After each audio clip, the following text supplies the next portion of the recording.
네, 안녕하세요. 오케이컷 권동호입니다. 이번 영상에서 리뷰해볼 제품은 에이수스의 프로아트 PC입니다. 네, 에이수스의 프로아트라는 브랜드는 사실 사진 영상 하시는 분들이라면 많이들 알고 계실 브랜드일 텐데, 보통 게이밍에 초점을 맞춘 컴퓨터 브랜드들이 많은 것에 비해서 프로아트는 아예 사진 영상을 하는 전문가들을 위해서 만들어진 브랜드입니다. 그런 만큼 디자인이나 기능도 전문가들에게 초점이 맞춰져 있는데요.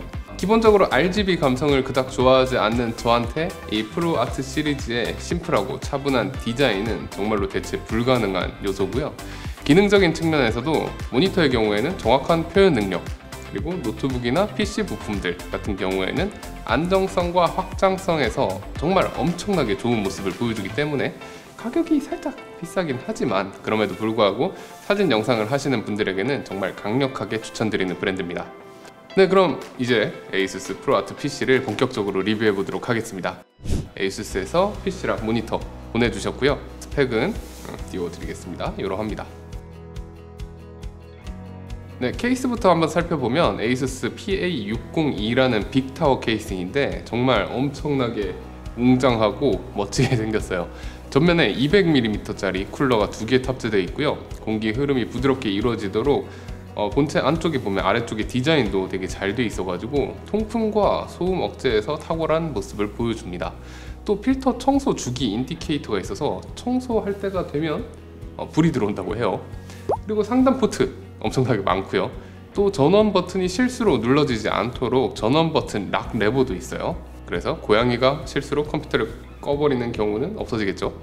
그리고 와이파이 안테나를 수납할 수 있는 공간이 있는 것도 너무 마음에 들었고, 뒤쪽에 바퀴도 있어요. 본체 뒤쪽에 바퀴도 있어서 바닥에 놓고 이동할 때 편리한 것도 정말 좋았습니다. 메인보드는 에이수스 프로아트 Z790의 크리에이터 와이파이 모델을 썼는데, 프로아트 메인보드는 제가 컴퓨터 맞출 때 무조건 사용하는 제품이에요. 지금 제 사무실의 컴퓨터들도 전부 다 프로아트 메인보드를 쓰고 있고요. 일단 썬더볼트를 포함해서 포트들이 많아요. 그래서 확장성이 엄청나게 좋고요. 장기간 제가 정말 다양한 보드를 써봤지만 안정성 측면에서 정말 좋았습니다. 덤으로 또 한때 PC를 조립하는 걸 되게 좋아했던 입장에서 조립 편의성이라든가 메인보드 디자인의 예쁨 측면에서도 개인적으로 가장 완벽하다고 생각하는 메인보드예요. 프로세서는 14세대 인텔 프로세서 14900K를 탑재했고요.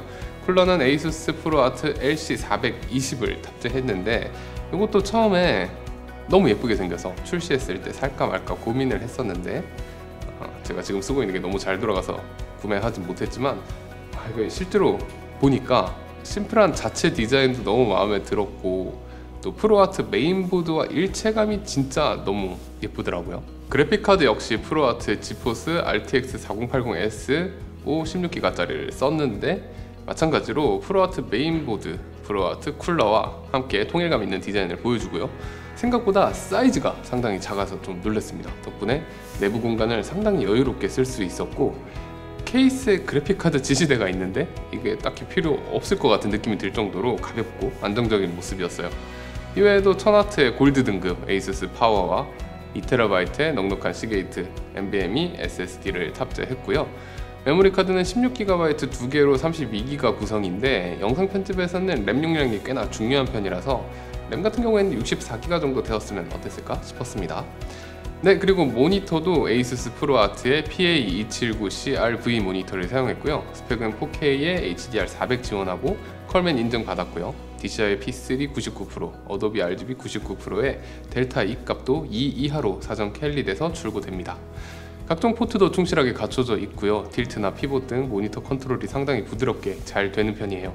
전체적으로 프로아트 모니터답게 구성과 가성비가 상당히 좋은 편인데, 그리고 이 모델의 경우에는 컨트롤 버튼들이 모니터 앞에 달려있어요. 모니터의 설정을 자주 바꾸는 제 입장에서는 요즘 모니터들이 자꾸 버튼들을 모니터 후면이나 모니터 아래쪽으로 숨겨버리는 게 좀 불편했었는데, 이런 부분도 개인적으로는 정말 마음에 들었습니다. 네, 그럼 이제 실사용 편집 퍼포먼스에 대해서 알아볼 차례인데, 이 정도 급의 PC에서 일반적으로 많이 활용하는 4K 정도의 편집은 사실상 테스트에 의미가 없을 정도로 좋은 모습이긴 합니다. 우선 캐논 C70으로 촬영한 4K XF ABC 코덱이죠. MXF 확장자를 가지고 있는데 이 클립들을 활용해서 편집을 해봤어요. 예상한 것처럼 플레이백이건 스크러빙이건 우리가 흔히 편집할 때 자주 하는 행동들 다 해보아도 전혀 문제없이 잘 돌아가는 모습을 보여주고요. 작업 관리자 창을 보시더라도 굉장히 리소스들이 넉넉한 것을 알 수가 있습니다.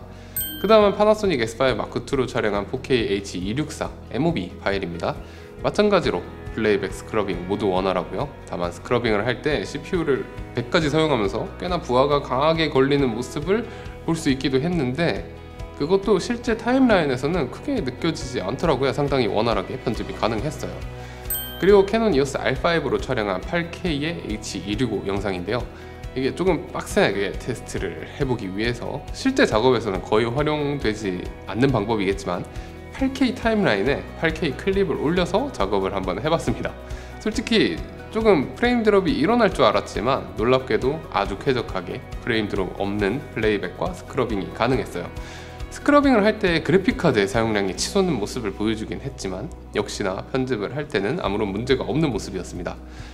렌더링 타임도 한번 측정을 해봤는데 각각 영상의 길이는 모두 1분짜리 영상이었고요. 럿과 약간의 색보정까지 적용한 상태였어요.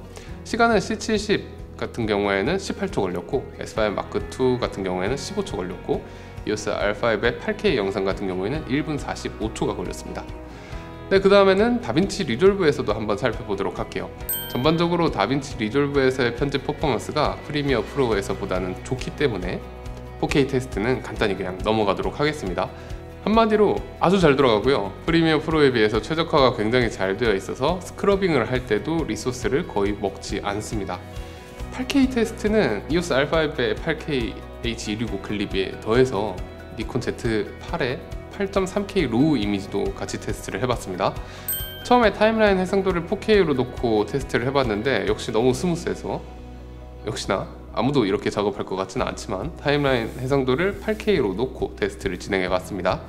일단 EOS R5의 8K H265부터 살펴보면 말할 것도 없습니다. 전혀 프레임 드롭 없이 플레이백이 원활하고요. 스크러빙을 할 때도 그래픽카드의 사용이 조금 올라갈 뿐 전혀 버벅거리는 모습이 없었습니다.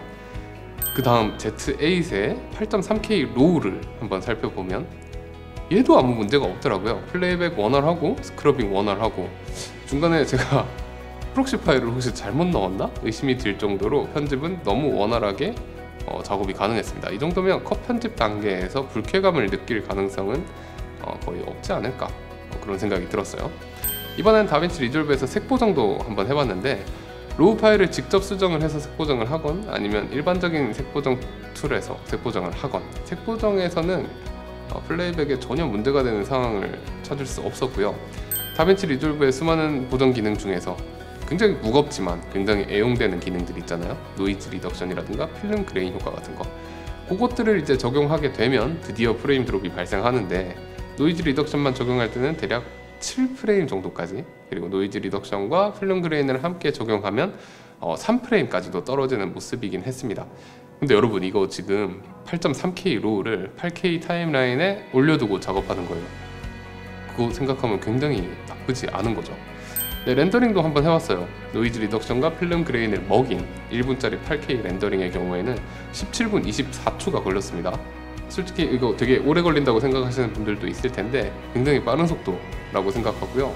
그리고 노이즈 리덕션과 필름 그레인을 빼고 간단한 색보정만 한 영상을 출력하잖아요. 그러면 2분 11초가 나옵니다.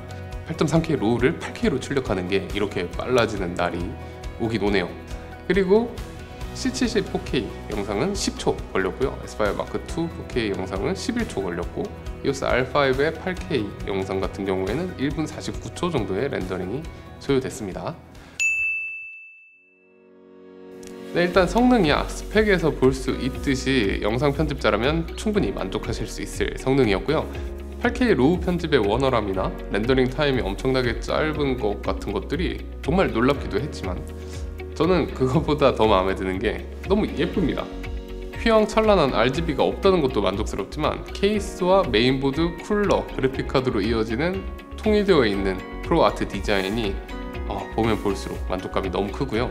사실 저는 컴퓨터도 외모를 좀 가꾸는 편이라서 나름 비싼 케이스와 쿨러들을 써오긴 했는데 이 컴퓨터가 외모는 진짜 최고인 것 같다고 생각을 합니다. 그리고 되게 조용해요. 기존에 쓰던 컴퓨터들도 굉장히 좋은 부품들로 맞춰서 쓰고 있긴 하지만 정숙성에서 상당한 차이가 나더라고요. 근데 짧은 시간이지만 꽤나 열심히 써봤고, 펜 모드도 저는 오토 모드 안 쓰고 맥스로 해놓고 쓰거든요. 그럼에도 불구하고 의외로 소음이 나쁘지 않더라고요. 개인적으로 영상 편집을 할 때 뭐 헤드폰 쓰면 되니까 소음에 그렇게 예민한 편은 아니지만, 소음에 이제 예민하시다면 상당히 매력적으로 다가올 것 같은 장점이었어요. 그리고 개인적으로 컴퓨터를 맞출 때, 특히나 메인보드를 살 때는 꼭 프로아트로 맞추는 편인데, 그 이유가 안정성과 확장성 때문입니다. 사진 영상을 업으로 하신다면 가장 중요한 장비가 컴퓨터인데, 그 컴퓨터의 안정성과 확장성에 문제가 생기면 진짜 큰일 나지 않겠어요? 게다가 각 부품별로 떼어놓고 봐도 이제 다 최고의 스펙으로 구성된 제품들인 만큼 상업적으로 사진 영상 활동을 하시는 제작자분들께 정말 추천드릴 수 있는 PC라고 생각하고요. 조립 PC를 구성하실 때 부품들 어떤 걸로, 어떤 브랜드로 구성할지 궁금하시거나 고민되시는 분들은 프로아트 꼭 우선 검색해 보시기 바랍니다. 네, 그럼 오늘은 에이수스의 프로아트 PC에 대해서 살펴봤고요. 구독과 좋아요 부탁드립니다. 지금까지 OK컷 원동호였습니다. 감사합니다.